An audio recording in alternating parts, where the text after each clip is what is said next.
ಏನಿದೆಲ್ಲ? ಹೇಳ್ತೀನಿ ರಾಧಾ, ಇವತ್ತೆಲ್ಲ ಡೀಟೇಲ್ ಆಗಿ ಎಲ್ಲ ಹೇಳ್ಬಿಡ್ತೀನಿ. ಇನ್ಮೇಲೆ ಯಾವ ಕನ್ಫ್ಯೂಷನ್ ಇರೋದು ಬೇಡ.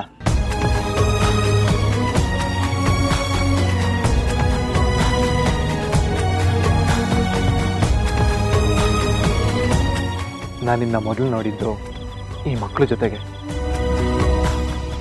ಅದು ಇಂಥದ್ದೇ ಒಂದು ಕಲ್ಯಾಣಿನಲ್ಲಿ.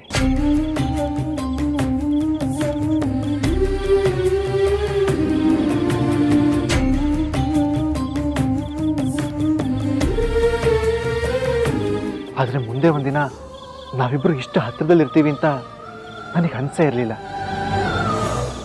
ಮೊದಲು ನೀನು ಗುಗ್ಗು, ಹಳೆ ಕಾಲದವಳು, ಶಾಸ್ತ್ರ ಸಂಪ್ರದಾಯ ಅಂತ ಬ್ಲೇಡ್ ಹಾಕೊಳ್ಳು ಅಂತ ಬೈಕೊಂಡ್ಬಿಟ್ಟಿದ್ದೆ.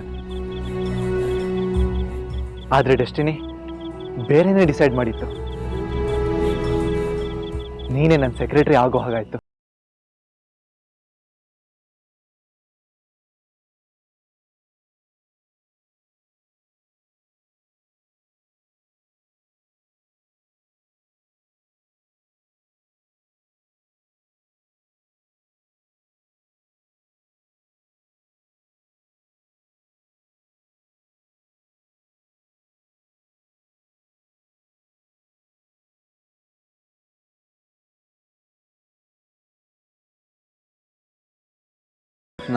ನಾನು ಲೈಫ್ ಲಾಂಗ್ ಮರೆಯಲ್ಲ. ಅದೊಂದೇ ಅಲ್ಲ, ನೀನು ನನಗೆ ತುಂಬ ವಿಚಾರದಲ್ಲಿ ಹೆಲ್ಪ್ ಮಾಡಿದ್ಯಾ. ಹಾಗಂತ ಈಗ ನಿನ್ನ ಮೇಲೆ ಈ ಭಾವನೆ ಬರೋದಕ್ಕೆ ನೀನು ಮಾಡಿರೋ ಹೆಲ್ಪ್ ಕಾರಣ ಅಲ್ಲ ರಾಧಾ. ನೀನು ಒಳ್ಳೆತನನೇ ಕಾರಣ.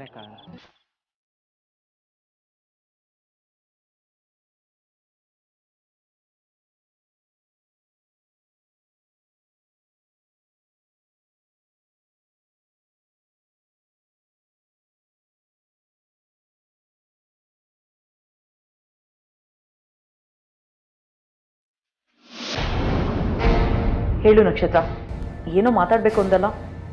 ಪದೇ ಪದೇ ಮೀಟಿಂಗ್ ಮೇಲೆ ಮೀಟಿಂಗ್ ಆಗ್ತಾ ಇದೆ. ಅದರಿಂದ ಯಾವ ಕೆಲಸನೂ ಕಾರ್ಯರೂಪಕ್ಕೆ ಮಾತ್ರ ಬರ್ತಾ ಇಲ್ಲ. ಪ್ರತಿ ಸಲ ಮೀಟಿಂಗಲ್ಲಿ ನೆಕ್ಸ್ಟ್ ಮೀಟಿಂಗ್ ಯಾವಾಗ ಅಂತ ಡಿಸ್ಕಸ್ ಮಾಡ್ತಿರೋ ಅಥವಾ ನಿಜವಾಗ್ಲೂ ಏನಾದರೂ ವಿಷಯ ಇರುತ್ತೋ? ಶಟ್ ಅಪ್ ಮೋಹನ್, ಸುಮ್ಮನೆ ಏನೋ ಮಾತಾಡಬೇಕು ಅಂತ ಮಾತಾಡಬೇಡಿ. ಮಾತಾಡಿ ಮರ್ಯಾದೆ ಕಳ್ಕೋಬೇಡಿ. ಮಾಮ್, ಇನ್ನೂ ಕಾಯೋ ಪೇಷನ್ಸ್ ನನಗಿಲ್ಲ. ಇದು ಈಗಾಗಲಿಲ್ಲ ಅಂದರೆ ಇನ್ಯಾವತ್ತೂ ಆಗಲ್ಲ. ಅದಕ್ಕೆ ಡಿಸೈಡ್ ಮಾಡಿದ್ದೀನಿ. ಓಕೆ, ಅದೇನು ಅಂತ ಹೇಳು. ಇನ್ನು 1 ತಿಂಗಳಲ್ಲಿ ನನ್ನ ಬಾಬುನ ಮದುವೆ ಆಗಬೇಕು ಅಂತ ಸ್ಟ್ರಾಂಗಾಗಿ ಡಿಸೈಡ್ ಮಾಡಿದ್ದೀನಿ. ಅಷ್ಟರಲ್ಲಿ ಅವರಾದ ಮನೆಯಿಂದ ಹೋಗಿರಬೇಕು ಅಷ್ಟೇ. ಯೋಚನೆ ಮಾಡಬೇಡ ನಕ್ಷತ್ರ, ಕೆಲಸ ಆಯಿತು ಅನ್ಕೋ, ನಾನು ನಿನ್ನ ಜೊತೆ ಇದ್ದೀನಿ. ಜೊತೆಲಿ ನಾನು ಇದ್ದೀನಿ. ಆದ್ರೆ ನಿಮ್ಮಿಬ್ಬರಲ್ಲಿ ಬರೀ ಮಾತುಕತೆ ಆಗ್ತಾ ಇದೆಯಾ ಹೊರತು ಯಾವುದು ಲೆಕ್ಕಕ್ಕೆ ಸಿಗ್ತಾ ಇಲ್ಲ. ಸಾಧಿಸಿದ್ದಂತೂ ಏನೂ ಕಾಣೆ.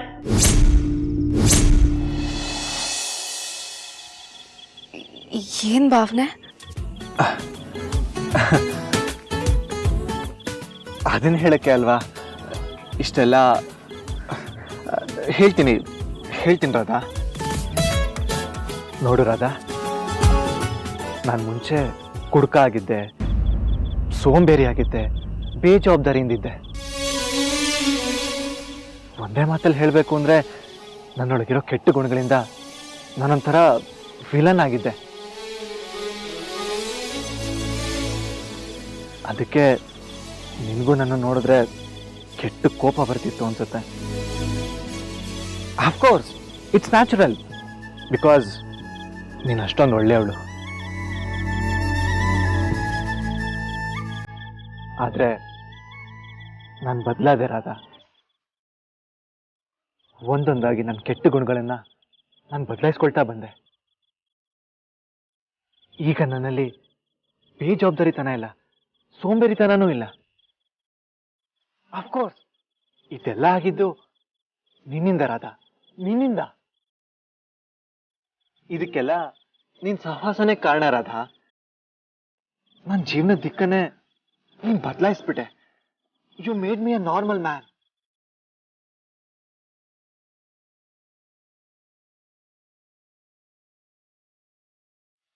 ಮಕ್ಕಳು ದೇವ್ರ ಸಮಾನ ಅಂತಾರೆ. ಅದಕ್ಕೆ ಇವತ್ತಿನ ಈ ಸಂದರ್ಭಕ್ಕೆ ಮಕ್ಕಳನ್ನೇ ಸಾಕ್ಷಿಯಾಗಿ ಮಾಡಿದ್ದು. ಮಕ್ಕಳು ನಿಜ, ದೇವರು ನಿಜ, ನಿನ್ ರಾಮನೂ ನಿಜ. ಆ ನಿನ್ ರಾಮ ಕೊನೆಗೂ ನನಗೆ ಸತ್ಯನ ತೋರಿಸ್ಬಿಟ್ಟ ರಾಧಾ. ನಾನು ನೋಡ್ಬೇಕಾಗಿದ್ದ ಸತ್ಯನೇ ತೋರಿಸ್ಬಿಟ್ಟ. ಆ ಸತ್ಯನೇ ಪ್ರೀತಿ Radha.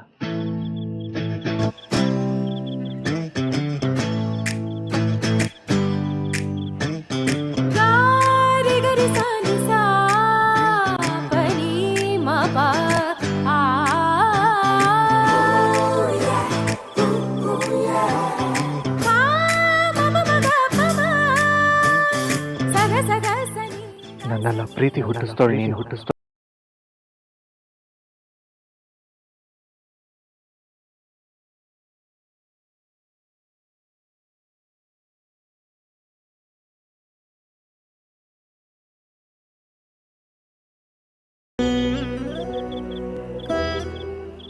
I love you so much. I love you so much. I love you so much. I love you so much.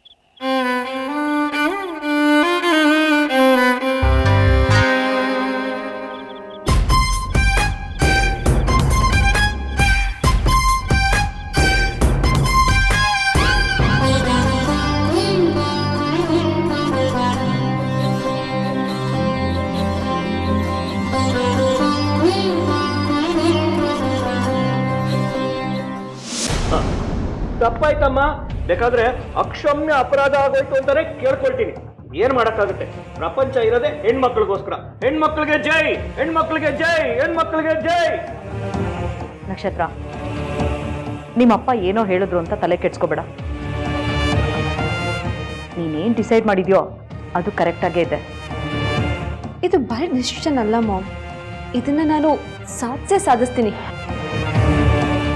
ಹೇಗೆ ಸಾಧಿಸ್ಬೇಕು ಅಂತನೂ ಪ್ಲಾನ್ ಮಾಡ್ಕೊಂಡಿದ್ದೀನಿ. ವೆರಿ ಗುಡ್ ನಕ್ಷತ್ರ. ಇದು ಕೆಲಸ ಮಾಡೋ ರೀತಿ ಅಂದರೆ.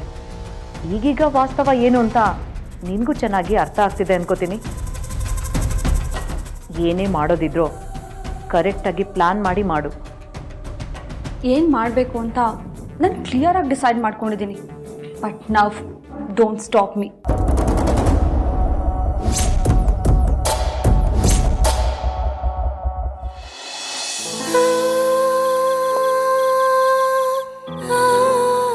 ಒಂದ್ಸರಿ ಫ್ರೆಂಡ್ಸ್ ಜೊತೆ ಬೆಟ್ ಕಟ್ಟಿ ಇದೇ ಥರ ಪ್ರಪೋಸ್ ಮಾಡಿದ್ದೆ. ಆದರೆ ಇವತ್ತು ಆ ಥರ ಅಲ್ಲ ರಾಧಾ. ನಾನು ನಿಜವಾಗ್ಲೂ ಪ್ರೀತಿಸ್ತಾ ಇದ್ದೀನಿ. ಮನಸ್ಸಲ್ಲಿರೋದು ನಿಜವಾದ ಪ್ರೀತಿ ಅಂತ ಅರ್ಥ ಆದಮೇಲೆ ನಾನು ನಿನಗೆ ಈ ಮಾತನ್ನ ಹೇಳ್ತಾ ಇದ್ದೀನಿ ರಾಧಾ. ನೀನು ಯಾವಾಗಲೂ ನನ್ನ ಜೊತೆಗೆ ಇರಬೇಕು ರಾಧಾ. ನಾನು ನಿನ್ನನ್ನು ನನ್ನ ಕೊನೆ ಉಸಿರಿರೋವರೆಗೂ ಪ್ರೀತಿಸ್ಬೇಕು. ಯಾರು ನೋಡ್ಕೊಳ್ದಿರೋ ಅಷ್ಟು ಸಂತೋಷವಾಗಿ ನಾನು ನಿನ್ನ ನೋಡ್ಕೋಬೇಕು ಅನ್ನೋದೇ ನನ್ನ ಆಸೆ Radha.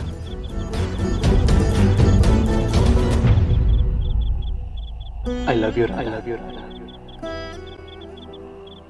I really love you. Really love you. Will you be mine forever? Mine for ever.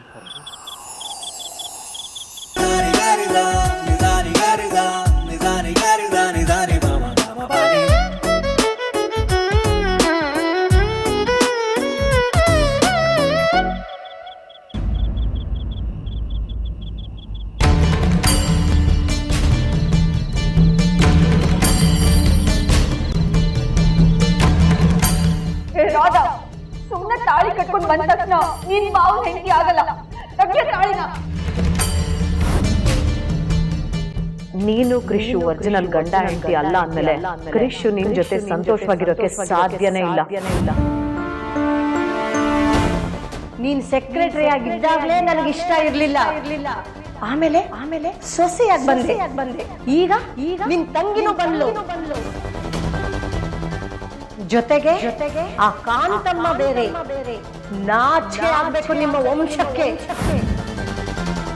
ಇಷ್ಟು ದಿನ ನಾನು ನಿನ್ನ ತುಂಬಾ ಒಳ್ಳೆಯವಳು, ತಿಳುವಳಿಕೆ ಇರೋಳು, ನಂಬಿಕೆ ಇಟ್ಕೊಳ್ಳೋ ಅಂತವಳು, ನನ್ನವಳು ಅಂತ ನಂಬಿ ತುಂಬಾ ದೊಡ್ಡ ತಪ್ಪು ಮಾಡ್ಬಿಟ್ಟೆ. ಇನ್ಮೇಲೆ ನನ್ನಿಂದ ನಿನಗೆ ಯಾವ ಸಹಾನುಭೂತಿನೂ ಸಿಗಲ್ಲ, ಮೊದ್ಲಿನ ತರ ವಾತ್ಸಲ್ಯನೂ ಸಿಗಲ್ಲ. ಅಟ್ಲೀಸ್ಟ್ ಅವನು ಈ ನಾಟಕನೆಲ್ಲ ಬಿಟ್ಟು ನನ್ನ ಮಗಳ ಜೊತೆನಾದ್ರೂ ಆರಾಮಾಗಿರ್ಲಿ. ನೀನು ದುಡ್ಡುಗೋಸ್ಕರ ಬಂದಿದ್ಯಾ? ಅದನ್ನ ನಾನು ಕೊಡ್ತೀನಿ. ಸುಮ್ನೆ ಕೃಷ್ಣ ನನ್ ಮಗಳು ಬಿಟ್ಕೊಟ್ಟು ಇಲ್ಲಿಂದ ಹೋಗ್ತಾ ಇರು. ಸಾಕ್ ಸುಮ್ನೆ ಕಂಡಿದ್ದೀನಿ. ನೀನ್ ಮಾಡ್ಕೊಂಡ್ ಬಂದಿದ್ದು ಅದನ್ನೇ ತಾನೆ. ತಾಳಿ ಕಟ್ಕೊಂಡ್ ಬಂದು ಎಲ್ಲರತ್ರ ನಿಂತಿದ್ದೆ ಅಲ್ವಾ? ಓಹೋ, ನೀನ್ ಮಾಡಿದ್ರೆ ಸರಿ, ನಿನ್ ತಂಗಿ ಮಾಡಿದ್ರೆ ತಪ್ಪ.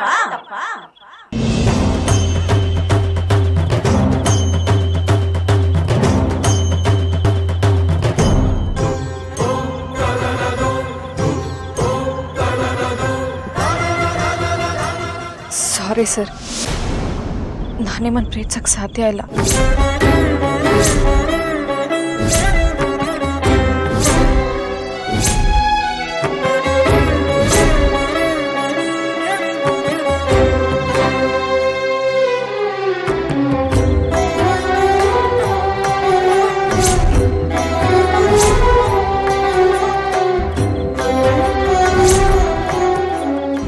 ರಾಧಾ, ನಾನು ತಮಾಷೆ ಮಾಡ್ತಾ ಇಲ್ಲ. ನಾನು ನಿಜವಾಗ್ಲೂ ಬದಲಾಗಿದ್ದೀನಿ. ನಾನು ನಿನ್ನ ನಿಜವಾಗ್ಲೂ ಪ್ರೀತಿಸ್ತಾ ಇದ್ದೀನಿ ರಾಧಾ. ಕ್ಷಮಿಸಿ ಸರ್, ನೀವು ನನ್ನ ತಪ್ಪಾಗಿ ತಿಳ್ಕೊಂಡಿದ್ದೀರಾ. ನಿಮ್ಗೆ ಯಾವ ಬದಲಾವಣೆಗೂ ನಾನು ಕಾರಣ ಅಲ್ಲ. ಅದರಿಂದ ನೀವು ನನ್ನ ಮೇಲೆ ಭಾವನೆ ಬದಲಾಯಿಸ್ಕೊಳ್ಳೋ ಅಗತ್ಯನೂ ಇಲ್ಲ. ನೀವು ಬದಲಾಗಿರ್ಬೋದು, ಆದ್ರೆ ನಾನು ಬದಲಾಗಕ್ಕೆ ಸಾಧ್ಯನೇ ಇಲ್ಲ. ಅಂದ್ರೆ ನಿನ್ ಮಾತಿನ ಅರ್ಥ? ನಾನು ಆಗ್ಲೂ ನಿಮ್ಮ ಸೆಕ್ರೆಟ್ರಿ, ಮುಂದೆನೂ ಅಷ್ಟೆ. ಅದಕ್ಕಿಂತ ಹೆಚ್ಚಾಗಿ ಯಾವ ನಿರೀಕ್ಷೆನೂ ಮಾಡಬೇಡಿ, ಒತ್ತಡನೂ ಹೇರಬೇಡಿ.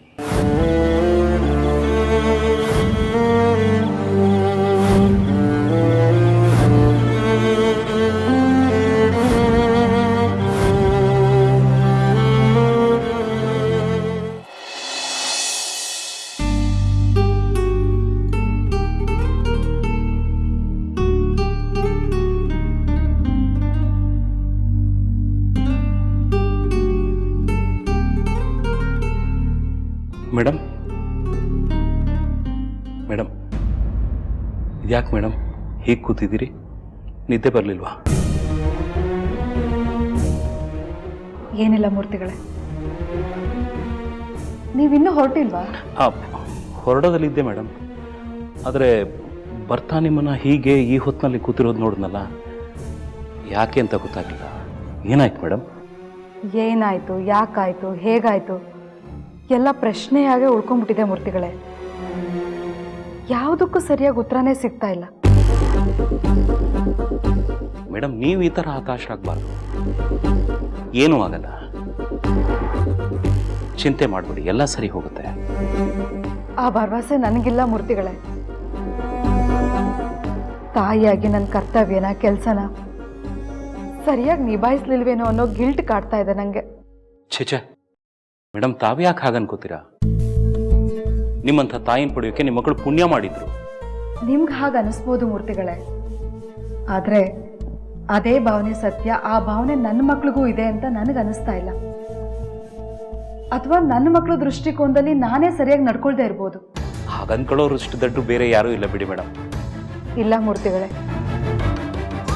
ನನ್ನ ಮಕ್ಕಳನ್ನ ನಾನು ಬೆಳೆಸಿದ ರೀತಿ, ಅವ್ರ ಜೊತೆ ನಡ್ಕೊಂಡಿದ್ದ ರೀತಿ ಸರಿಯಾಗಿದ್ದಿದ್ರೆ ಅವರು ನನ್ನ ಜೊತೆ ಸಹಜವಾಗಿ ಇರ್ತಿದ್ರು ಅಲ್ವಾ?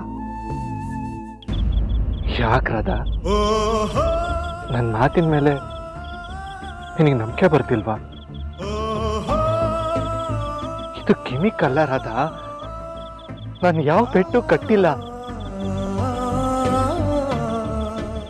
Please listen to me. ನನಗೂ ಒಂದು ಮನಸ್ಸು ಅಂತ ಇದೆ, ಜೊತೆಗೆ ಒಂದಷ್ಟು ಕನಸುಗಳು ಇದೆ. ನನ್ನ ಮುಂದಿನ ಜೀವನದ ಬಗ್ಗೆ ತುಂಬ ಕಲ್ಪನೆನೇ ಇಟ್ಕೊಂಡಿದ್ದೀನಿ. ಈಗಾಗಲೇ ನನ್ನ ಜೀವನ ಸಮುದ್ರದಲ್ಲಿ ದಿಕ್ಕೆಟ್ಟಿರೋ ದೋಣಿಯಾಗಿ ಗಾಳಿ ಬಂದ ಕಡೆ ಸಾಕ್ತಾ ಇರ್ಬೋದು. ಆದರೂ ನನ್ನ ತತ್ವಕ್ಕೆ ಸಿದ್ಧಾಂತಕ್ಕೆ ಸರಿಯಾಗಿರೋ ಯಾವುದೋ ಒಂದು ತೀರ ಸಿಗುತ್ತೆ ಅನ್ನೋ ನಿರೀಕ್ಷೆಯಲ್ಲಿದ್ದೀನಿ. ಹೀಗಿರುವಾಗ ದಯವಿಟ್ಟು ನೀವು ಬಿರುಗಾಳಿ ಎಬ್ಬಿಸ್ಬೇಡಿ, ದೋಣಿ ಮುಳುಗಿ ಹೋಗುತ್ತೆ. ಇಲ್ಲ ರಾಧಾ, ಹಾಗೆಲ್ಲ ಆಗಕ್ಕೆ ನಾನು ಬಿಡಲ್ಲ. ನಾನು ಯಾವಾಗಲೂ ನಿನ್ನ ಜೊತೆಗೆ ಇರ್ತೀನಿ. ಬೇಡ ಸರ್, ನನ್ಗದ್ರ ಅವಶ್ಯಕತೆ ಇಲ್ಲ.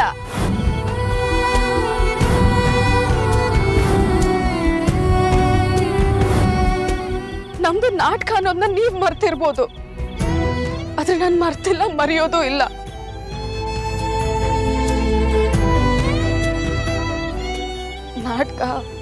ನಾಟಕ ಆಗೇ ಇರ್ಬೇಕು. ನಾನು ನಿಮ್ಮೊಳಗಕ್ಕೆ ಸಾಧ್ಯ ಇಲ್ಲ, ಆ ಯೋಗ್ಯತೆನೂ ಇಲ್ಲ. ನೋ ರಾಧಾ. ಸೊ ಪ್ಲೀಸ್ ಮಾತಾಡ್ಬೇಡಿ ಸರ್.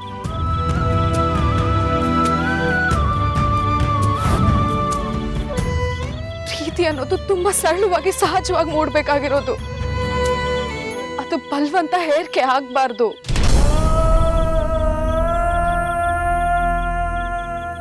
ಪ್ರೀತಿ ಸುತ್ತ ಯಾವ ಲೆಕ್ಕಾಚಾರನೂ ಇರಬಾರ್ದು. ಹಾಗೆ ಪ್ರೀತಿಗೆ ಯಾವ ವಿವರಣೆನೂ ಕೊಡೋ ಅಗತ್ಯನೂ ಸೃಷ್ಟಿ ಆಗ್ಬಾರ್ದು. ನೋ, ನಾನಿದನ್ನ ಒಪ್ಪಲ್ಲ. ನೀನ್ ಯಾಕೆ ಸುಮ್ನೆ ಏನೇನೋ ಯೋಚನೆ ಮಾಡ್ತಿದ್ಯಾ? ಏನೇನೋ ಯೋಚನೆ ಮಾಡ್ತಿಲ್ಲ ಸರ್. ನಮ್ ಡೀಲ್ ಬಗ್ಗೆ ನನ್ನ ತಂದೆ ಗೊತ್ತಿದೆ, ಜೊತೆಗೆ ನಿಮ್ ಮನೆಯಲ್ಲಿ ಎಲ್ರಿಗೂ ಅನುಮಾನ ಬಂದಿದೆ. ಅಲ್ಲಿಗೆ ನಾನು ಆ ಮನೆಗೆ ಯಾವ್ದಕ್ಕೂ ಸರಿಯಾದವಳಲ್ಲ ಅನ್ನೋ ಭಾವನೆ ಎಲ್ರಿಗೂ ಬಂದಿದೆ. ಗೋಕುಲ ಮನೆಗೆ ಸೊಸೆಯಾಗಿ ಬರೋ ಯಾವ ಲಕ್ಷಣನೂ ನನಗಿಲ್ಲ ಸರ್. ನಾನು ಆ ಗುಂಪಿಗೆ ಸೇರದೆ ಇರೋಳು. ನನ್ನಿಂದಾಗಿ ಅಲ್ಲಿ ಏನೇನೋ ತೊಂದರೆ ಆಗ್ತಾ ಇದೆ, ನೆಮ್ಮದಿ ಹಾಳಾಗಿದೆ. ನಾನಲ್ಲಿರೋದ್ರಲ್ಲಿ ಅರ್ಥನೇ ಇಲ್ಲ. ಹಾಗಿದ್ಮೇಲೆ ಇದಕ್ಕೆಲ್ಲ ಯಾವ ಬೆಲೆನೂ ಇಲ್ಲ. ರಾಧಾ, ನಾನೆಲ್ಲಾನು ಸರಿ ಮಾಡ್ತೀನಿ. ನೀನ್ ಸುಮ್ನೆ ಓವರ್ ಆಗಿ ಥಿಂಕ್ ಮಾಡ್ತಾ ಇದೀಯಾ. ಓವರ್ ಆಕ್ಟಿಂಗ್ ಮಾಡ್ತಿರೋದು ನೀವು ಸರ್. ನಿಮಗ್ ಸರಿಯಾಗಿರೋ ಹುಡುಗಿ ನಾನು ಅಲ್ವೇ ಅಲ್ಲ.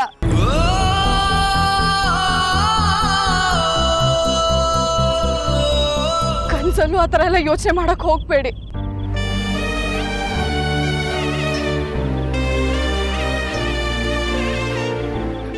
ನೋಡಿ, ನಾವು ತುಂಬಾ ದಿನದಿಂದ ಒಟ್ಟಾಗಿದ್ದೀವಿ. ಬೇರೆಯವ್ರ ಎದುರು ಗಂಡ ಹೆಂಡತಿ ಅಂತ ಸುಳ್ಳು ಹೇಳ್ಕೊಂಡು ಪ್ರೀತಿ ಮಾಡೋ ತರ ನಾಟಕ ಮಾಡ್ತಾ ಇದ್ದೀವಿ. ಈ ನಾಟಕ ನಿಮ್ ಮನ್ಸಲ್ಲಿ ಭ್ರಮೆ ಸೃಷ್ಟಿ ಮಾಡಿದೆ. ಅದೇ ಸತ್ಯ ಅನ್ನೋ ಸುಳ್ಳು ಭಾವನೆ ಹುಟ್ಟಾಕಿದೆ. ಇದು ಪ್ರೀತಿ ಅಲ್ಲ, ಈ ಕ್ಷಣದ ಆಕರ್ಷಣೆ.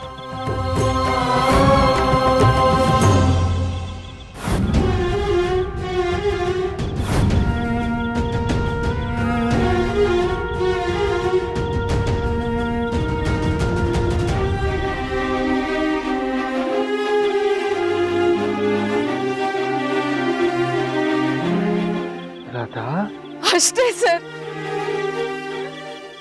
ಅಷ್ಟೇ ನಿಜವಾದ ಸತ್ಯ. ನೀವದನ್ನು ಒಪ್ಕೊಳ್ಳೇಬೇಕು.